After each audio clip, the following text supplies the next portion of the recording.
یہ بھی پڑھا جائے کہ یہ نکاح کس جگہ پہ ہوتا تھا بیٹھ کے؟ نکاح ہوتا کہاں تھا؟ دیکھیے آپ یہ بتاؤ، امیر کائنات کو کسی چیز کی کمی تھی کیا؟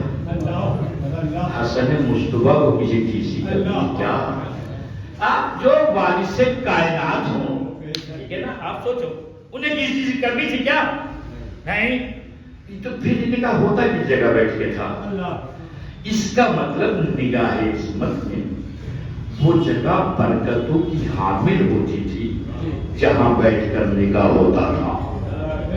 میں یہ مالن آپ کی بھی ذمہ داری ہے نا، پڑھیے گا، تلاش کیے گا، پوچھیے کہاں نکاح ہوتا تھا. ٹھیک ہے نا، مولا کائنات کا نکاح کس جگہ پہ ہوا بیٹھ؟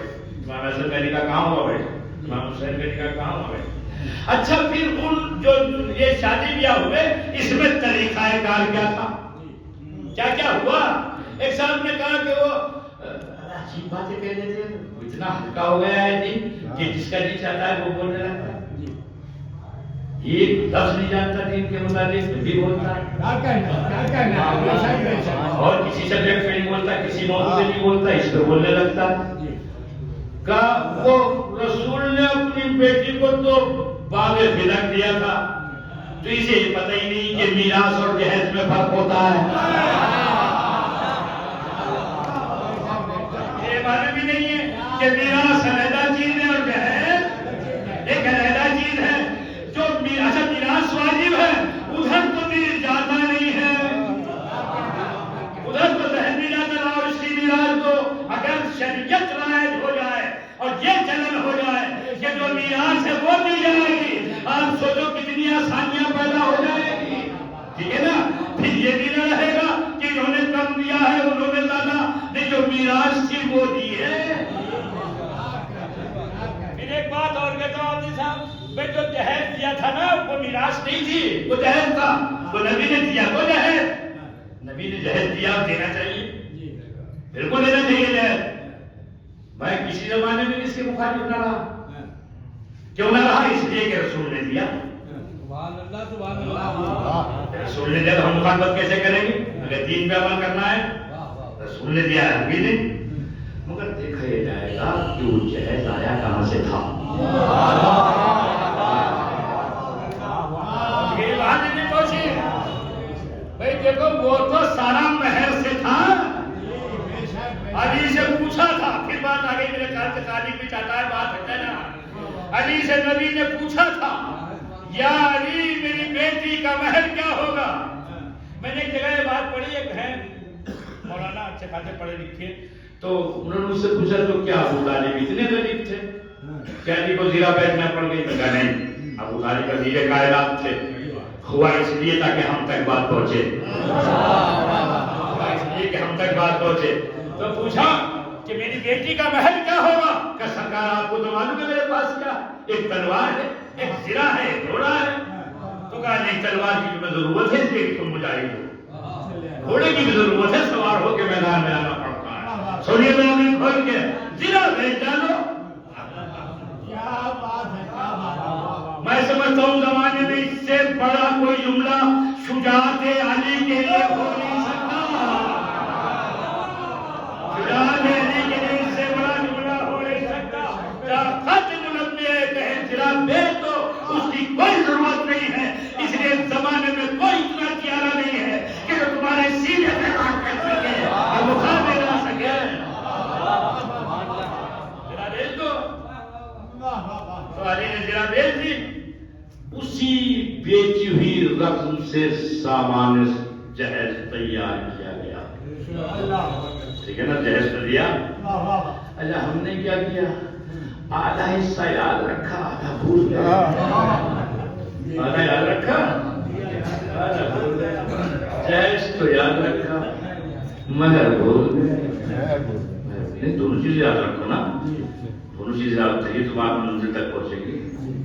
ایک مسئلہ اس میں اور آیا، بڑا یہ تھا کہ سن لینا. اچھا، نبی نے آ کے اپنی بیٹی سے کہا تھا علی کا رشتہ آیا ہے، تمہیں قبول ہے کیا؟ اللہم صلی علی محمد. اور اوصاف بڑی بیان کی تھی. زہرا سب جانتی تھی نہیں جانتی؟ محمد آل محمد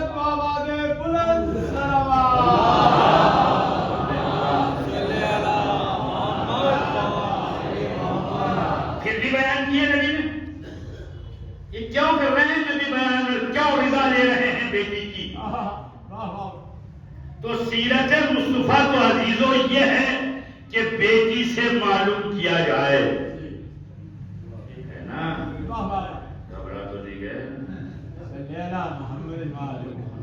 اور ہمارا سماج کیا ہے؟ سب سے بڑا جرم ہے کہ بیٹی سے پوچھو. سارے اختیارات اپنے ہاتھ میں. ہاں بھی تو پھر وقت نکاح ہاں بھی آپ ہی کہہ دو، ہماری کہہ دو. آپ نہیں، جو حق جس کا ہے وہ دیا جائے. حق چھیننے ہی سے ظلم بڑھتا ہے، حق چھیننے ہی سے ظلم بڑھتا ہے.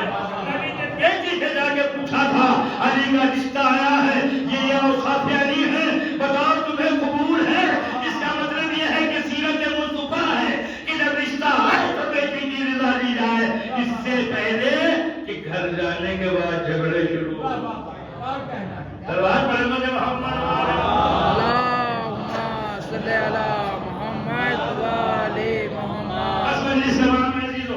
بیان تمام کر رہا ہوں. ایک جملے کے ساتھ اگر حیدر کررار والے ہو تو رسمیں مٹاؤ، اگر کربلا والے ہو تو رسمیں مٹاؤ. رسمیں مٹیں گی تو سکون ملے گا. مگر ہاں سب کچھ مٹا ڈالنے کی یہ نہیں مٹانے. ناک پہ بناتی ہیں نہیں، وہ تو چل رہا ہے. جب گھر میں کیا کہتی ہیں کہ کیسی باتیں کرنے لگے تمہیں تو چل رہا ہے. اور ایسی اگر چلتا رہا نا تو مردوں کا دماغ چل جائے گا. اگر ایسے ہی چلتا رہا تو دماغ چل جائے گا مردوں کا کہ چل رہا ہے. نہیں چلا ہی تو دین کیا کہہ رہا ہے، مذہب کیا کہہ رہا ہے. رسم نجات نہیں دلائیں گی، دین نجات دلائے گا. اس نے کہا ثم الینا ترجعون، کیا تمہیں ہماری بارگاہ میں پلٹ کے نہیں آنا ہے کیا؟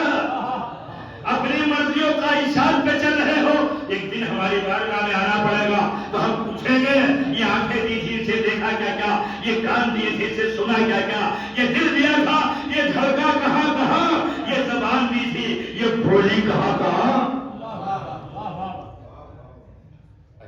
دو جملے پڑھتا ہوں اور بس. اتنی بات دور نکل گئی تھی. چاہتا تھا سارا بیان تخلیق پہ ہو جائے مگر وہ مار صاحب نصیر ایسا پڑھ دیا کہ پتہ چلا گیا. ایک بات سنانا چاہتا ہوں، یہ تخلیق انسانی کہاں سے شروع ہوتی ہے؟ سوچا ہے کہاں سے شروع ہوتی ہے؟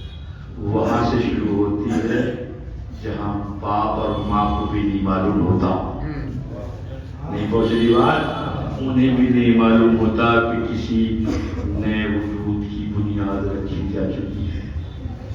قرآن کہتا ہے انتہائی 3 تاریخ راہوں سے تخلیق گزرتی ہے. آپ مجھے بتاؤ کہ جہاں خود والدین کو معلوم نہیں ہوتا وہاں زندگی کے اسباب کون فراہم کرتا ہے؟ زندگی کے اسباب کون فراہم کرتا ہے؟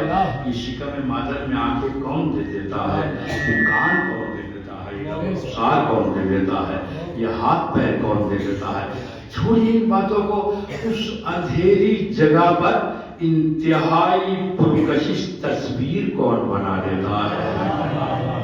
سوچا ہے آپ نے ایسا عجیب و غریب ہے.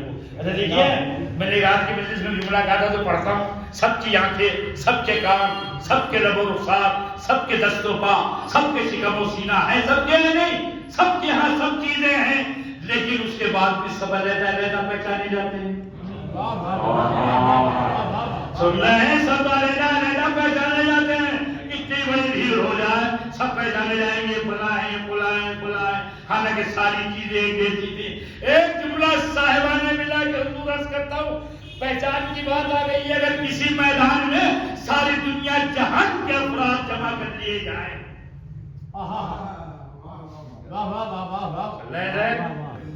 ایک میدان ہو اور ساری کائنات کے افراد جمع کر لیے جائیں اور آپ بات پہچان کیا ہے، مجھے بتاؤ سب سے جلدی کون پہچانا جائے گا؟ کون پہچانا جائے گا؟ اللہ. بس سب سے جلدی ہم پہچانے جائیں گے جہاں ایک مرتبہ کہیں گے یا حسین